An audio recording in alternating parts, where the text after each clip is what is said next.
There we go. Alrighty. And here we go. All right. All seems to be in order. Excellent. Greetings and salutations, ladies and gentlemen, and welcome once again to the Storyteller's Corner. I'm your host, Joshua T. Calkins-Treworgy, also known as Barnum Sidious. And this is Break Time Story Time. This is our 9th time, or rather, episode 9, or not 9, damn it. Episode 8. Because I'm thinking I did two shows prior to actually naming this thing. But then I actually called it a story time, break time, prior to actually numbering these things. The point being that we will be proceeding once again with the presentation of the fantasy novel, A Midwestern Yankee in King Ovin's Court, a fantasy novel written by yours truly, and first published back in 2013. A couple of small housekeeping notes for your reference. The full book is available for sale still at various online booksellers. And once again, the title is A Midwestern Yankee in King Ovin's Court. And it's my understanding that it can be picked up from thrift books, which is an excellent secondary market or secondhand book selling avenue. So if you place an order for a copy of the book through thrift books, even if they do not have a physical copy on hand in their warehouse, they will procure a copy in order to send it out to you. So it is still available through them. Also, after today, there will be 2 more Break Time Story Time episodes this week on Wednesday evening and Thursday evening. But then I won't be back again until the following Wednesday evening, because I will be out of town this next weekend. I will be in Wisconsin. My wife and I and the kiddos are backing up and heading out there to attend her cousin's wedding.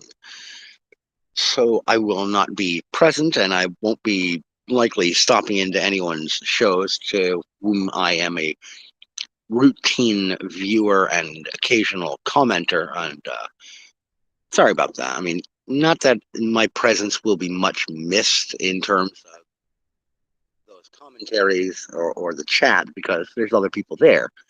And I don't command a huge audience either here on Rumble or on YouTube, so I don't imagine there will be much of a loss there either. Still, we do what we can in order to let people know, hey, not going to be here. Sorry about that. But anyhow, without further ado, let us proceed with A Midwestern Yankee in King Ovin's Court, Chapter 7, What Must Be Done. Things became confused for Kathy after that for a little while. She was escorted to a guest's quarters to bathe and change her attire, while Daguerreau remained in the throne room to speak further to the king. The guest suite was lavish and had its own bathroom. Gnomes, she was told by the elven handmaiden tending to her, had invented indoor plumbing some 1,200 years earlier, giving the designs as a secret gift to a handful of humans later on. The handmaiden brought her fresh clothes of the aether plain variety, along with a heavy green traveler's cloak, compliments of the king. After a quick steaming shower in the bathroom's ornate clawfoot tub, she changed into these garments. A simple pair of loose brown pants, a white tunic top with cloth button knots up the middle, and a pair of tall leather boots and thin cotton socks. The ensemble stressed comfort and practicality over fashion or design. She looked at herself in the floor-length mirror on the back of the bathroom door and smiled. She liked this simple look on her. She must have been more fatigued than she realized, as laying on the plush four-poster bed quickly became waking up from a nap of indeterminate length. It couldn't have been long by her estimation, because her hair was still slightly damp. When she sat up off of the thick, fluffy pillows, she found the Kenyan High Knight sitting in a chair at the foot of the bed. He had his legs crossed, a thick, ancient tome open in his lap. The smell of dust heavy upon it. Fucking mosquitoes. Sorry about that, folks. His attention wavered not a bit from the open page before him. "How long was I asleep?" Kathy asked. "Probably around 40 minutes, he replied. "I was with His Majesty and Head Ranger Heimdall for most of that time. There is much to tell you." Daguerreau closed the tome and rose from the chair, setting the book on a heavy oak table sat in the corner left of the door. "I will attempt to make it brief and summarize, however, and tell you only what you need to know. First, it has been confirmed that your Tauman is now working with the shade Luga. Shades are malign creatures, created when negative energies from the aether, spirit, and mortal planes collide and coalesce, forming a rudimentary sentience of foul intent. They manifest in a mostly physical form. While rare, they are ever troublesome and hostile. King Ovin was able to take one look at you and determine what kind of magic you have control of. Come here a moment. Put on your cloak," Daguerreau said, holding her new cloak up for her. Kathy slunk out of the bed and let him help her on with the cloak. "Good. Now, close your eyes and pull up the hood. Envision that the hood is as hard as stone." In her mind's eye, as she shut her physical eyes, Kathy saw herself from the profile view. The hood of her green wool cloak slowly turned gray, hard as concrete. She felt a slight tingle at the base of her neck. Not quite an itch, but something odd. A moment later, something struck her hood from the right, pushing her sideways a step. She stutter-stepped aside and opened her eyes, grabbing the bed for balance. Daguerreau was holding his right hand, grinning. "You see? Hard as stone." "Is this cloak enchanted or something?" Kathy asked, lowering the hood. "No. That is your awakened power, Kathy. You are able to manipulate inanimate objects in any way that you can imagine. You need only infuse an object with your magic, and it is yours to utilize as you see fit." Daguerreau took a seat at the table where he had set the tome before, motioning for her to join him there. As she sat in another chair, he continued, "This is a power unique to human magic wielders. It is referred to as focus. You may have been able to use evocations like water, wind, fire, or earth, but the Tauman seems to have stripped those abilities for itself when it was created during your awakening." "That would have come in handy," she said. Daguerreau reached over by the door, where he had propped up what looked like a fireman's axe. He handed it to her. Kathy took the axe in her hands and immediately found herself standing in a field of high grasses, bitter winds blowing out of the north. Before her, some 10 yards away, stood a Gotrin in heavy chainmail armor, locked in combat with a pinch-faced humanoid of some kind. The Ratman's opponent stood 4.5 feet tall, with a greenish-brown mottled flesh, a long, knife-like nose hooked downward, and narrow, beady eyes full of malice. "That's a goblin," Kathy thought. The Gotrin used the very same axe that she was holding beyond this queer vision that she was having to block the goblin's attacks, returning with counter-strikes, evasions, and assaults of his own.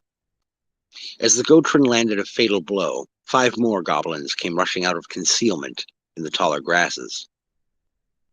Kathy blinked and found herself in the Gotrin's mind. She heard his thoughts, going through a mantra, one composed entirely of the movements he then used to fend off and slay the goblins, one by one. Kathy's real eyes opened, her lungs filling with a deep breath. I know how to use this, she whispered. I can fight with this. Daguerreau put his hand out, and as soon as the axe left her hands, Kathy's newfound knowledge and skills disappeared as if they had never been in her head. Hey, what gives? I forgot already. This is another gift granted by your form of awakened focus power, he said, handing her the axe back. You can access an object's history, much like the art of scrying. In the case of weapons, you can wield them with the skill and memories of whomever has wielded them before. The previous owner of that axe was one Marquis Terra, a sergeant of the watch. He retired a few years back. He was a brilliant soldier. Yeah, he was, said Kathy. Daguerreau handed her a snap-button holster for the axe, which she slid onto her belt. So, what else do you have to tell me? The reason why we must go do what the king asks of us, to retrieve and safeguard the fragments of the great door. Luga is a shade, a particularly nasty one, who has plagued our kingdom for centuries. But shades cannot travel through the in-between to other planes, nor can they go through the kalpas to other worlds. Kalpa? Think of it like this. Each realm, or reality, contains 3 layers. There is the mortal plane, the aether plane, and the spirit plane. Together with an in-between used to connect any of the two, you have a realm. Kalpas are protected, largely hidden pathways between different realms. Okay, so each set of planes makes up one reality, Kathy said, boggled. Kinda got it. It sounds like something out of quantum physics. My brother Jack used to try to explain it to me, but I'm with you so far, I think. Good. Now, every realm has a great door, and all connect to a central hub. This could allow for quick and infinite travel, but it also leads to untold chaos if it is left unchecked. For this reason, most great doors are either sealed or broken apart, like ours. The kalpas are guarded, and not every creature can pass through every kalpa. Nobody's entirely sure how exactly they work, but I believe they were the last wise creation of the gods. Now, a great door could easily bypass the need for kalpas, and shades cannot use those or the in-between anyhow. Luga could use the great door to seek out any manner of horrific ally or beast, and set them loose here, or in the mortal plane, for the great door can take him anywhere he wishes with the right rituals. Oh, shit. Oh, that'd be bad news, Kathy breathed. But wait, I'm still confused about this Talman. Why does he need her if he gets the fragments? Because, Miss Kathy, the Talman created when you were awakened took a part of your human essence with it. The great door of our realm requires human essence to be repaired and opened once more. Kathy blanched, her lower lip trembling. Yes, precisely. He is going to use a part of you to unleash that hell if he's given a chance. That's why you, me, and the Baron are being dispatched in 3 days to go see the Gatling Goblin at his home and retrieve his fragment. Aren't goblins kind of nasty? The Gatling Goblin is a longtime friend of King Ovin's court, a true gentleman and wise, though he is disturbed by some of his kinsmen for his friendliness with the king. Few goblins will go against his chosen will. Only the Goblin King holds more sway, and even that is a tentative thing at best. Goblin King? Every fairy race has its own king, lady. Most of us swear fealty to them, but only as a symbolic gesture. Few Faerie hold to it anymore. Goblins and orcs are two major exceptions, and the felines are close behind. Anyhow, despite past grievances between Baron de Monch and myself, the king is sending us and you to retrieve the fragment from the Gaedling goblin. King Ovin fears that the Shade Luga has agents watching for large troop movements, so a small trio won't be noticed leaving the capital. Kathy took all of this in, feeling groggy again, as well as overwhelmed by the information. Well, I assume he doesn't want me staying here while we get ready, right? That's quite right. Daguerreau reached into his cloak and set forth from within a purple and gray cloth pouch on the table. The purple bag has black coins in it, known as drakes. The gray bag has copper coins, known as bits. 20 bits to a drake. The king offers you this coin to make things easier while you're here in the Aether Plane. We'll get you to the Phoenix Inn on the west side of the outer city. I'll make all of the necessary travel arrangements. As they were exiting the manor minutes later, gear bags over their shoulders, he draped one arm over her shoulders and whispered conspiratorially in her ear.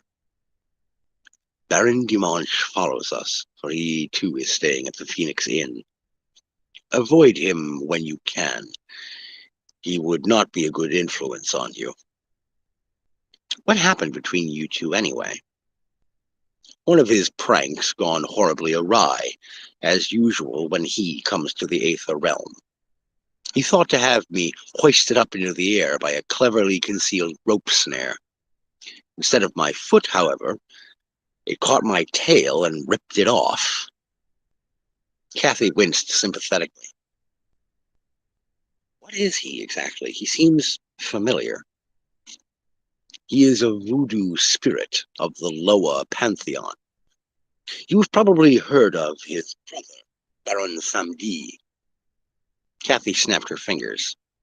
Yes, nasty fellows, the barons. But Baron de Monch spoke true of one thing. He pays his debts, unlike Baron Samedi. His prank is why he is indebted to King Ovin. I had to take 2 grueling weeks to regain my balance, which resulted in many things slipping out of joint throughout the Watch and the Royal Guard. Kathy and Daguerreau reached the Barbican gates out into the outer city, heading west through evening markets closing down for the night. Kathy accidentally bumped into an Owlman Faerie who sneered at her. Filthy Hume, it grumbled. Pay him no mind, Daguerreau said, taking Kathy's hand once more. Some Fae Folken wear their ignorant prejudices on their sleeves. That's nothing, said Kathy. You know about human history, don't you? Daguerreau looked over at Kathy quizzically. You've been to my side, and you've never heard of something like, I don't know, the Westboro Baptist Church people? No, I'm afraid I've never heard of them, Kenan High Knight said. Trust me, you're better off, she replied, flapping one hand to dismiss the idea. As night fell in earnest, the moon much more brilliant in the aether than in the mortal plane, Kathy saw medieval street lamps filled with slow-burning oil, lit by torches carried by patrolmen on watch. It took nearly 40 minutes at a relaxed but by no means sluggish pace to get to the Phoenix Inn. Sitting on the wide front steps of the quaint country-style domicile, Baron de Monch wore a sloppy grin as a king cobra writhed around his shoulders and arms, hissing at the approaching Kenan and human. Easy there, my friend, the Baron hushed, grabbing the snake by the head and whipping it around. The snake made a cracking sound like a whip, glowed a faint golden hue, then appeared to return to its previous state as a cane and nothing more. Salutations, High Knight and Miss Kathy, he said, springing up onto the street before them. The king assures me that we are going to be working together for a while, so I just want to say this now, the Baron declared, leaning on his cane, doffing his top hat at a jaunty angle. I, the Baron de Monch, do declare truce and peace between us, until such time as my debt is repaid. Do you accept, my friends? Daguerreau reached out his hand. The Baron shook at once.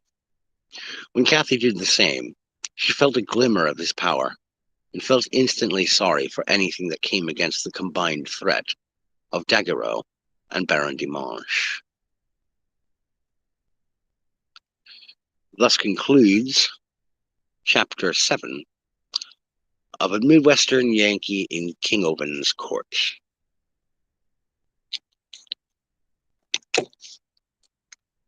And that'll wrap for the reading portion of today's stream.